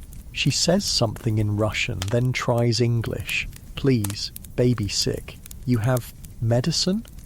Ma doesn't hesitate. Takes some of her herbs, shows the woman how to make tea with them, gives her enough for 3 days. That's half our supply, but Ma doesn't mention that. The woman tries to pay, holds out 2 pennies. No, Ma says, we help each other. The woman cries, actually cries over 2 pennies worth of herbs. After she leaves, I ask Ma, what if we need those herbs? Then someone will help us. Who? She doesn't answer, because we both know. Maybe nobody, but you help anyway, because if you don't, if you stop seeing other people's pain, you become something less than human. And in a place like this, your humanity is the only thing they can't take from you. Not for lack of trying, though. Anna's tugging at my sleeve. Joey, tell us a story. I'm tired, Anna. Please? About Italy? Italy. I barely remember it. Left when I was 9, but I remember enough. The sun that actually felt warm, the smell of real food, the sound of people laughing because they were happy, not desperate. Okay, one story. I tell them about the lemon trees behind our house. How you could pick them right off the branch. How the whole air smelled like citrus. How Nonna would make lemonade so sweet your teeth hurt. It's mostly lies. We were poor there too. The lemons were sour. Nonna died before we left, but Anna and Marco don't need the truth. They need something beautiful to think about while falling asleep on corn husk mattresses in a tenement that smells like piss and desperation. Why did we leave? Marco asks. The real answer: because we were starving, because the landowners took everything, because America promised something better. For opportunity, I say instead. Marco looks around our one room, at the frost on the inside of the window, at the chamber pot in the corner, at our parents' exhausted faces. This is opportunity? It's better than what we had. Is it though? At least in Italy we starved together as a family. Here we starve separately, in shifts. Someone's shouting in the hallway. Mr. O'Brien, drunk again, his wife pleading with him to quiet down, then a crash, then silence. Tomorrow, Mrs. O'Brien will have a black eye. She'll say she walked into a door. We'll all pretend to believe her. Time for bed, Ma says. Marco and Anna curl up on their part of the mattress. I'll join them soon, but first I need to take the poultice to Stefan. Be careful, Ma says, handing me the wrapped herbs. Always am. Another lie we both pretend to believe. Outside, the temperature's dropped even more. My thin jacket is useless. The walk to 5 Points is 20 minutes in good weather. Tonight it'll take 30, maybe 40. The streets are different at night, darker, meaner. The day workers are inside, the night people are out. Drunks, thieves, women selling themselves for food money, kids younger than me running in packs, picking pockets. This is the other economy, the one that runs on desperation and darkness. I keep my head down, walk fast, don't make eye contact, don't look like a target, don't look like anything. 5 Points is worse than our neighbourhood. If our tenement is hell, 5 Points is hell's basement. The buildings lean against each other like drunks. The streets are more sewage than cobblestone. The smell is indescribable. Stefan's building doesn't have a door, just an opening where a door should be. I climb to the 3rd floor, stepping over people sleeping in the hallway, or maybe not sleeping, hard to tell, better not to know. Stefan's family has 2 rooms, luxury by 5 Point standards. His mother answers, recognizes me from the mill. Joey, what are you doing here? Brought something for Stefan's foot. She lets me in. Stefan's on a mattress that makes ours look fancy. His foot is swollen to twice its size. The colour is wrong, purple and green and yellow. Jesus, Stefan. Yeah, it's not great. I unwrap the poultice, show his mother how to apply it. It won't cure him, might not even help, but it's something. Thanks, Stefan says. You're Ma's good people. She tries. His little brothers are watching from the corner, 3 of them, all under 8. All future mill workers.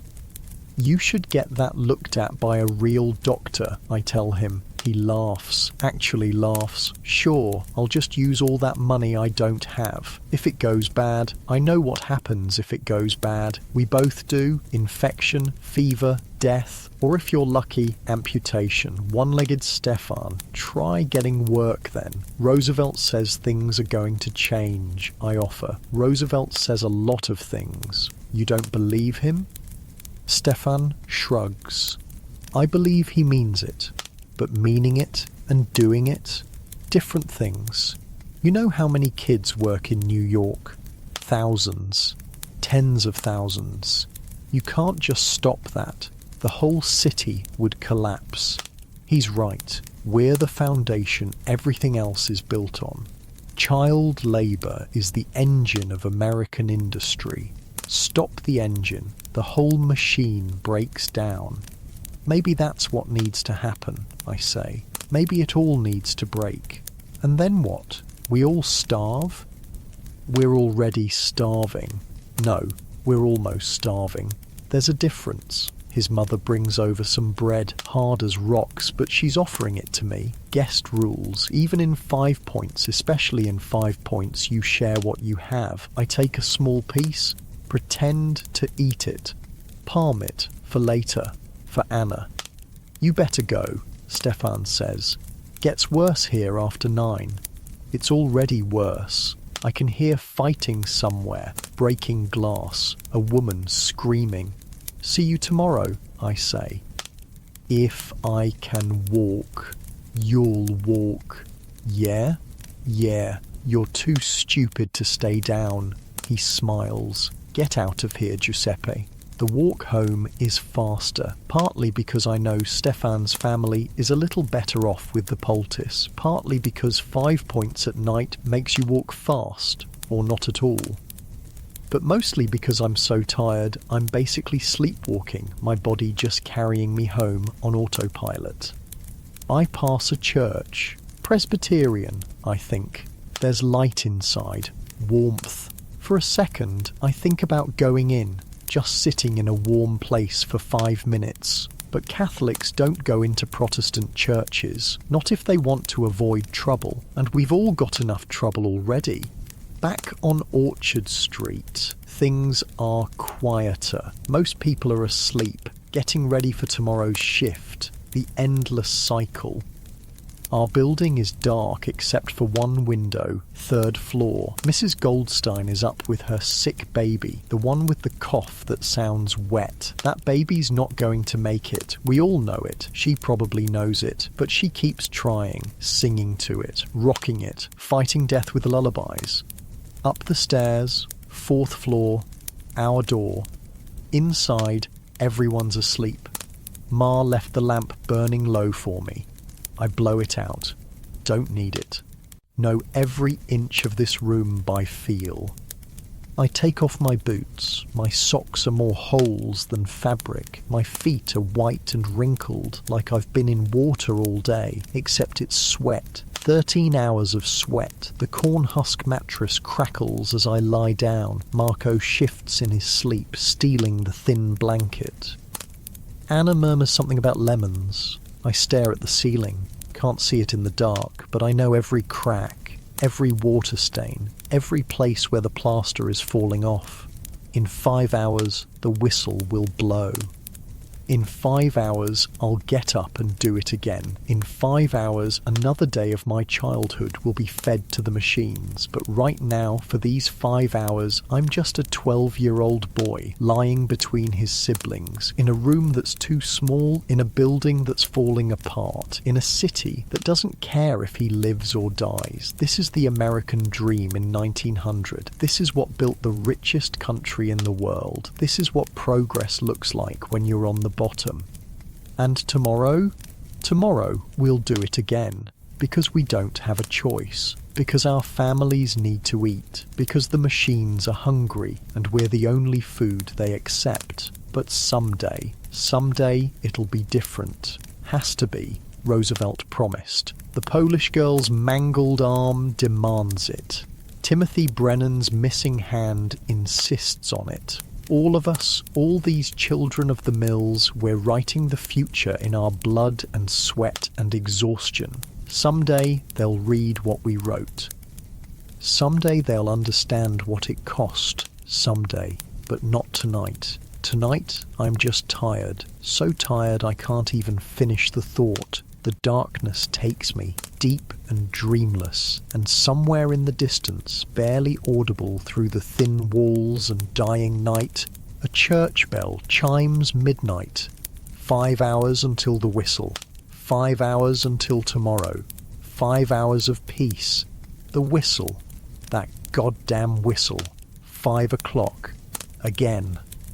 Your eyes don't want to open. Your body doesn't want to move. Everything hurts in ways you didn't know things could hurt. Your hands are claws that won't unbend. Your feet feel like someone beat them with hammers. Your back. You're 12 years old and your back feels like an old man's.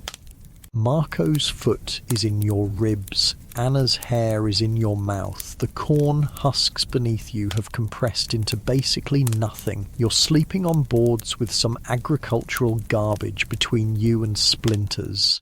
Giuseppe, Ma's voice, soft, tired. She's been up for an hour already, trying to make something from nothing for breakfast. You sit up, the room is freezing, your breath clouds in the lamplight. January doesn't care that you're poor, it just keeps being January.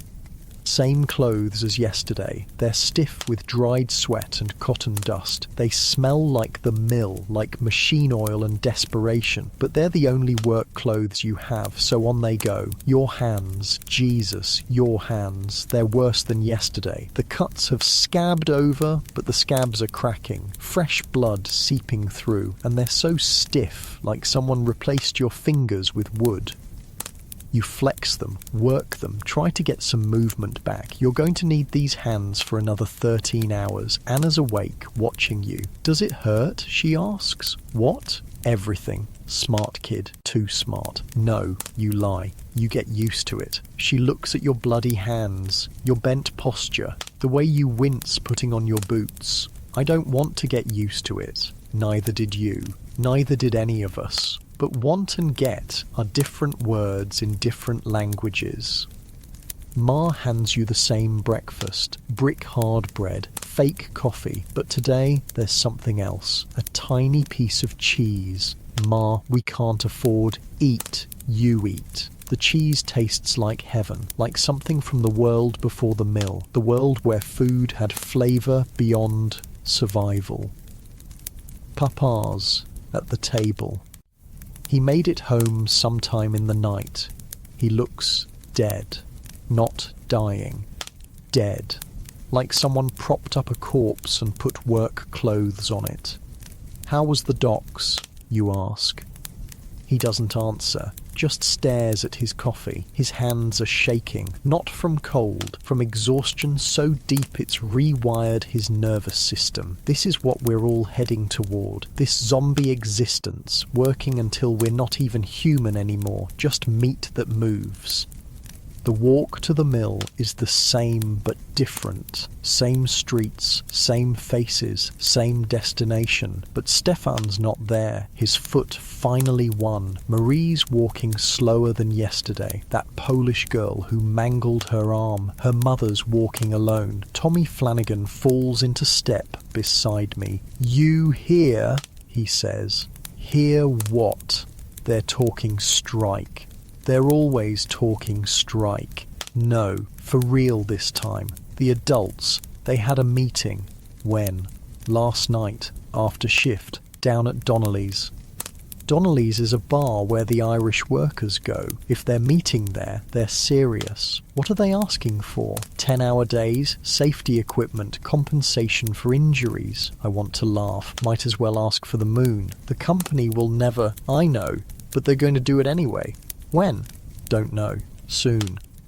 A strike. It'll never work. The company will bring in scabs, probably kids, even younger than us, or immigrants fresh off the boat who don't know better. And the strikers, they'll get fired, blacklisted. Their families will starve, but still. The idea of it, of everyone just stopping, of saying no more, of making the machines go silent, it's beautiful and terrifying. At the mill, there's a crowd outside. Not usual. Something's happening. Harrison's there with a piece of paper. New rules, he shouts. By order of management, he reads, due to recent disruptions and outside agitation, the following policies are now in effect. 1. Any worker discussing labour organisation will be immediately terminated. 2. Any worker participating in work stoppage will be terminated and prosecuted. 3. Quotas are increased by 10% to offset recent losses. The crowd murmurs, angry but quiet, angry but scared. Furthermore, Harrison continues, we've been made aware of certain individuals spreading seditious ideas. These individuals are no longer welcome here. He reads a list of names, Irish names mostly. Union organisers, troublemakers, people who dared to say children shouldn't work 14 hours. That's all. Get to work. We file in, quieter than usual. The message is clear: shut up and work or starve. Inside, there's a new sign by the time clock. A grateful worker is a happy worker.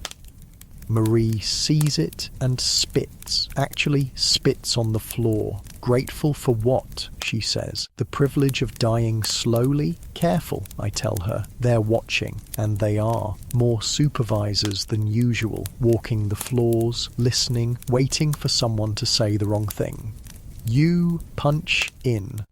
5:31 again. Always 5:31. That penny docked. Always that penny. At your station, the bobbins are waiting. The cotton is waiting. The machines are waiting. Always hungry. Always feeding. But something's different. The Polish girl's station, where she got mangled yesterday. There's a new girl there, maybe 8, definitely not legal age. She's terrified. You can see it in how she holds herself, how she flinches every time the machine makes a noise. That's the thing about this place.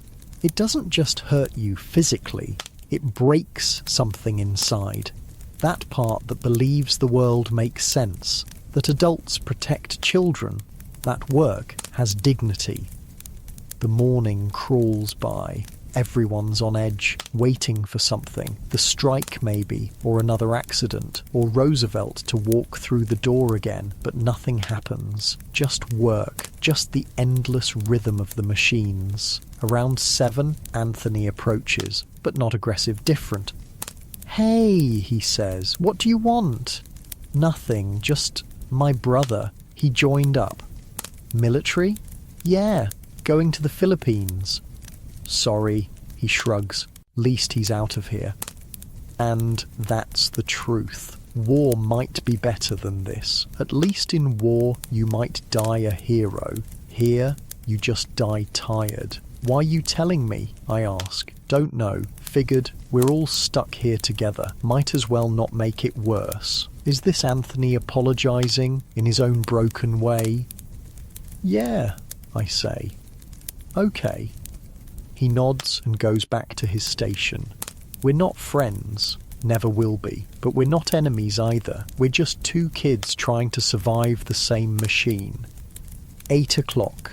Marie collapses. Not almost. Actually collapses. Hits the floor hard. Everything stops. Even Kowalski hesitates. She's conscious but can't get up. The blood loss from yesterday, the exhaustion, the lack of food, it all caught up. 2 women help her to her feet. She's crying. Not from pain. From shame. From the knowledge that she can't work means she might get fired. "I'm okay," she keeps saying. "I'm okay." But she's not. We all see it.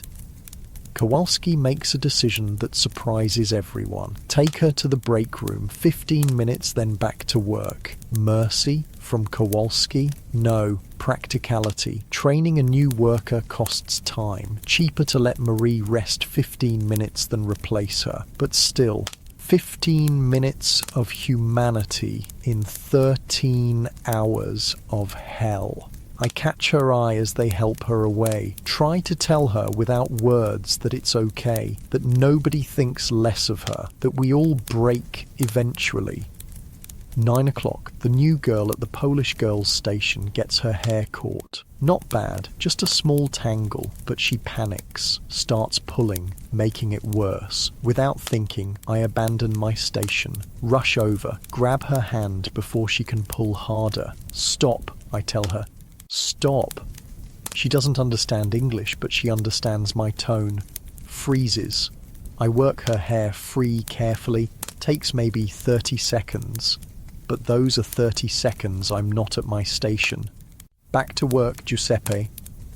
That's 2 pennies, maybe 3, but the girl still has her scalp, so worth it. She looks at me with huge eyes, says something in Polish. I don't understand the words, but I understand the meaning. Thank you. Thank you for seeing me as human. The morning drags. Every minute an hour. Every hour a year. The cotton dust is thick. The heat is building. The noise is constant. This is eternity. This is hell. This is progress. 10 o'clock, break time. Marie's back at her station, pale but standing. I slip her my bread from this morning. The piece I saved. Eat, Joey, eat. She eats. Small bites, making it last. I'm not going to make it, she says quietly. Yes, you are. No, I mean it. I can feel it. Something's wrong inside. You're just tired. It's more than that. She's probably right. 13-year-old girls shouldn't lose that much blood and keep working, shouldn't stand for 13 hours on no food, shouldn't breathe cotton dust until their lungs quit. But what choice does she have? What choice do any of us have? After work, go to the charity hospital, I tell her. With what money? It's charity. They'll want something. They always do. She's right about that too. Nothing's free. Not even charity. The whistle blows. Back to work. But I'm thinking now about Marie, about Stefan with his rotting foot, about the Polish girl with her mangled arm, about all of us slowly dying for $3 a week. Roosevelt said change was coming, but when? After Marie dies? After Stefan loses his foot? After how many more kids get fed to these machines? The anger builds, not hot anger, cold anger, the kind that plans, the kind that waits, the kind that builds until it can't be contained.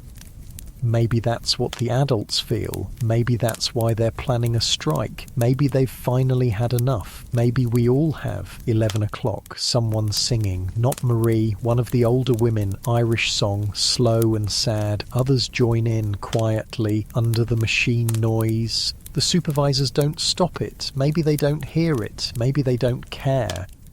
But we hear it. All of us kids, and for a minute, just a minute, we're not alone. We're not just individual cogs in the machine. We're people, together, suffering together, but together. The song ends, the machines continue, but something lingers, some feeling that maybe, just maybe we're stronger than they think.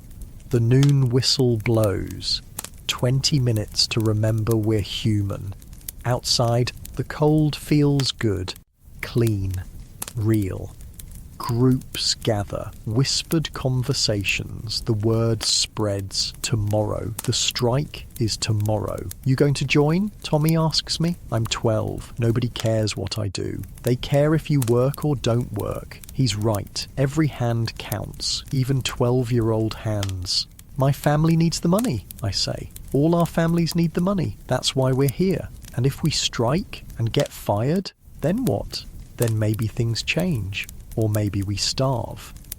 We're already starving, Joey, just slowly. He walks away, leaves me with that thought. The afternoon shift starts, same as always, but there's electricity in the air. Everyone knows about tomorrow. Everyone's making the same calculation. Work and live poorly, or strike and maybe die.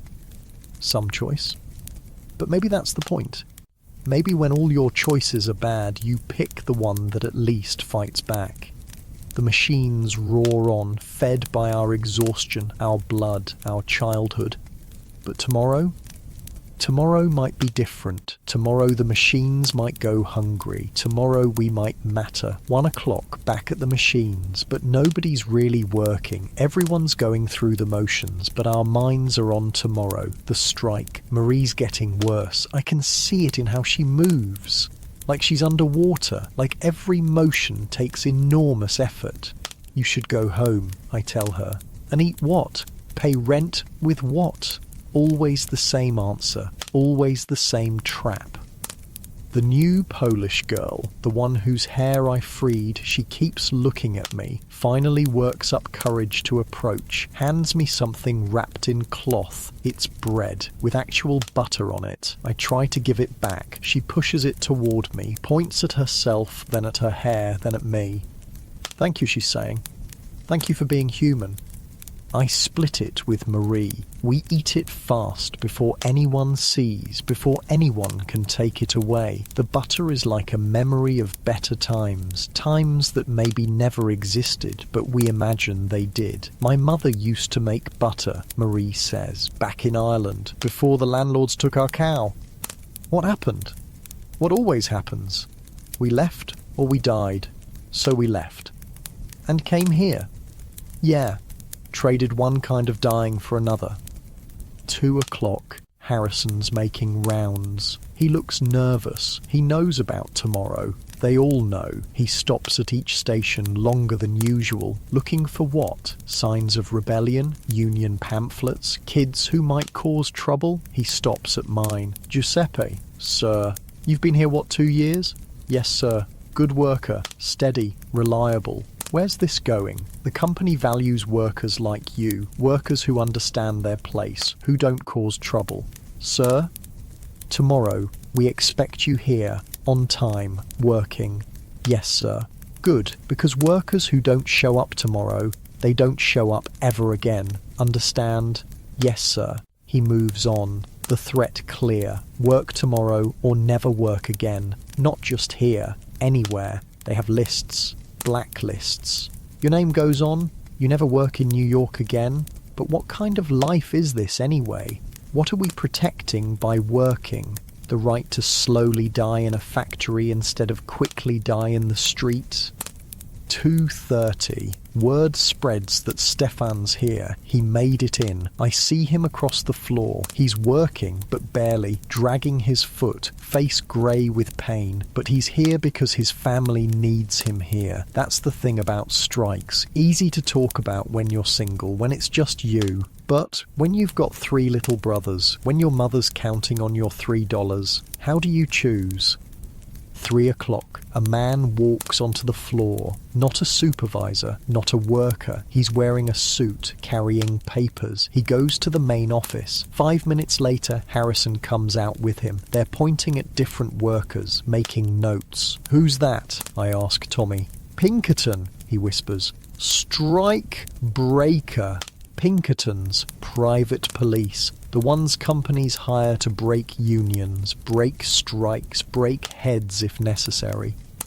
The man walks through, memorizing faces. He stops at certain workers, the ones who were at Donnelly's last night probably, the organizers. This is intimidation, letting everyone know they're watching. They know who you are, where you live, where your kids go to school.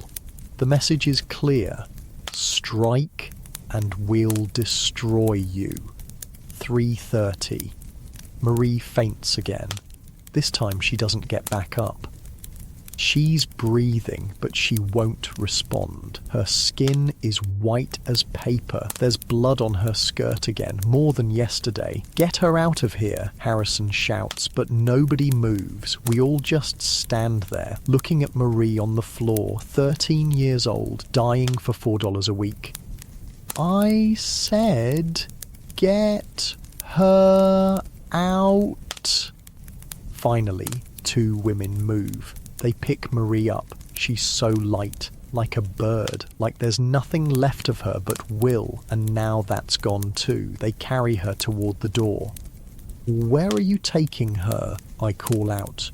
Charity hospital, one says. I'm coming with. No, you're not, Harrison cuts in. You leave, you're fired. I look at Marie being carried out. Look at Harrison. Look at my station. $3.70. That's what my family needs. That's what keeps us from the street.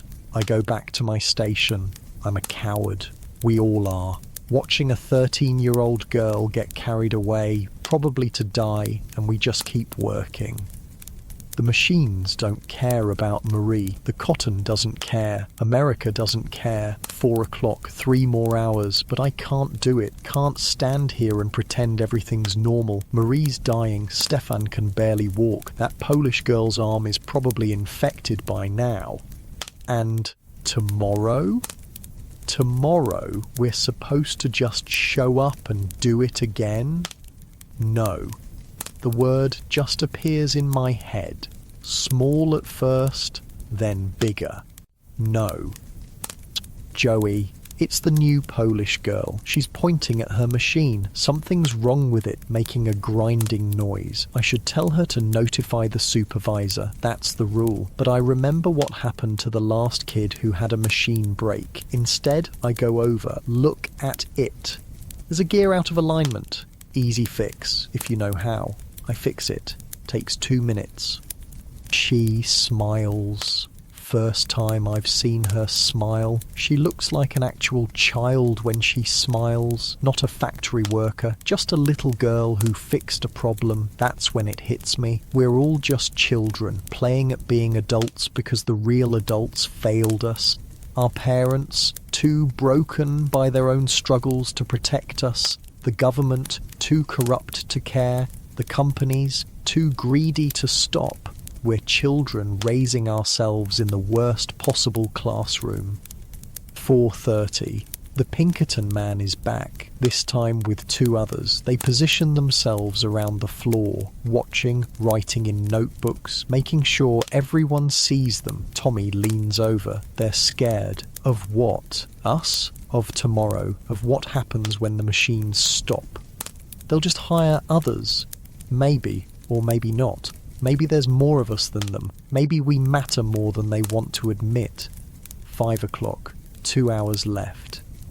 The sun's going down outside. Another day almost done. Another day of childhood spent. I think about Anna. 2 more years and she'll be here, standing where I stand, unless something changes. That's what this is really about. Not us. We're already lost, already fed to the machines, but the ones coming after us. Anna, Marco, Stefan's little brothers, the Polish girl's siblings she probably has. Maybe we can save them. Maybe that's worth the risk.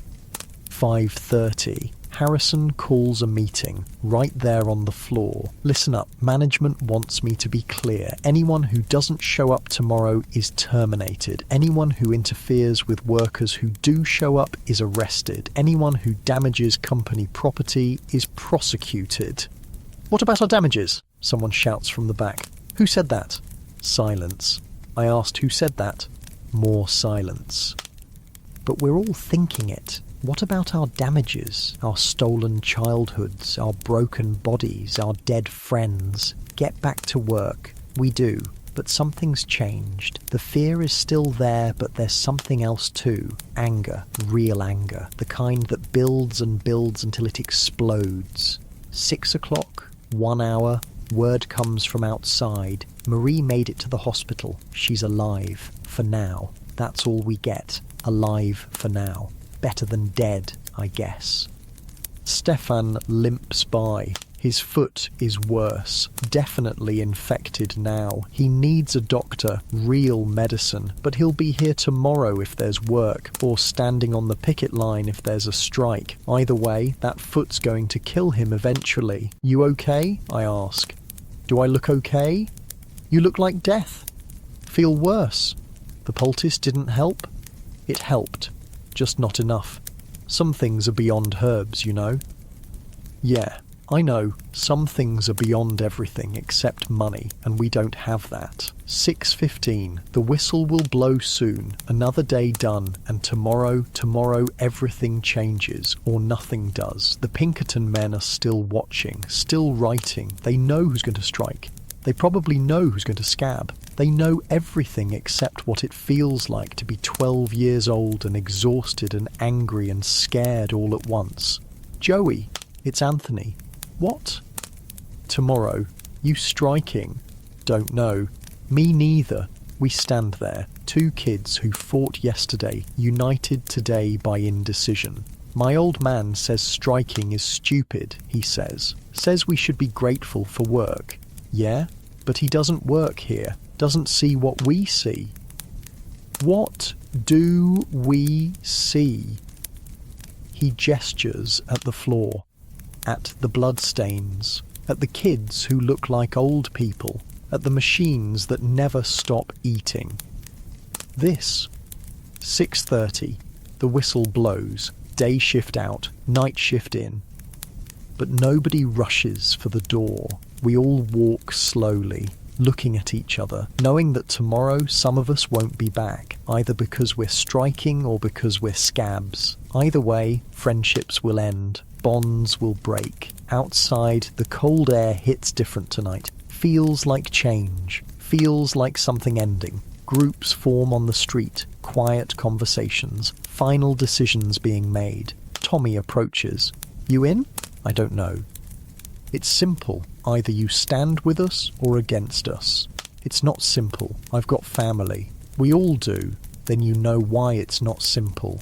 He looks at me, really looks at me. You're right. It's not simple, but sometimes the complicated choice is still the right choice.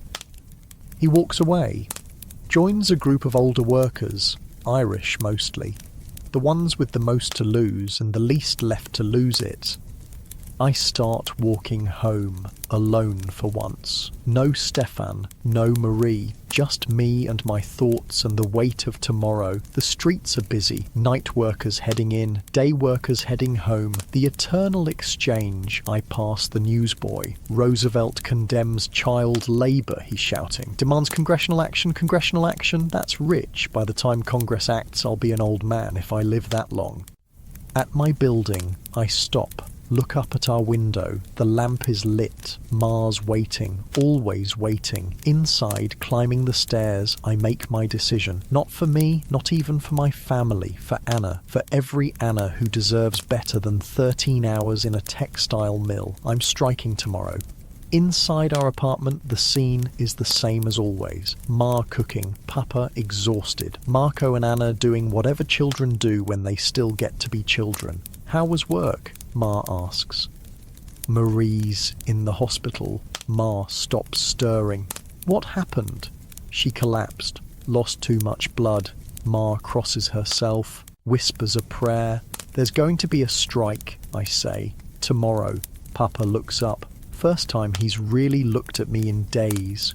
You're not joining, he says. Papa, you're not joining. We need the money. We need things to change. Change doesn't feed your sister. Anna's watching us, taking it all in, learning that sometimes adults disagree, sometimes there's no good answer. If I don't strike, I say slowly, Anna will be in that mill in 2 years, maybe less. And if you do strike, she'll be in the poorhouse next week. He's right.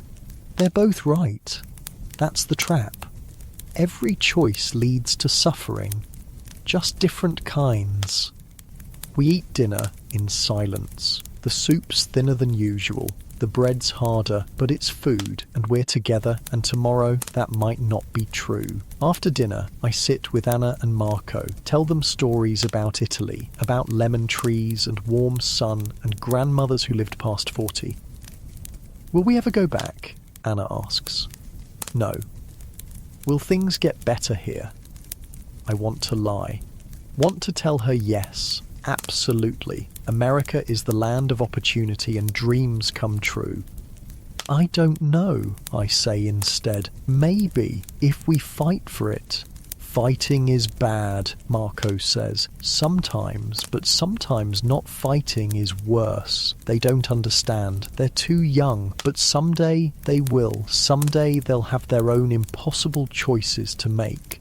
Later, lying on our corn husk mattress, I stare at the ceiling.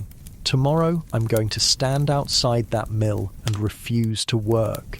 Tomorrow, I'm going to risk everything for the possibility of something better.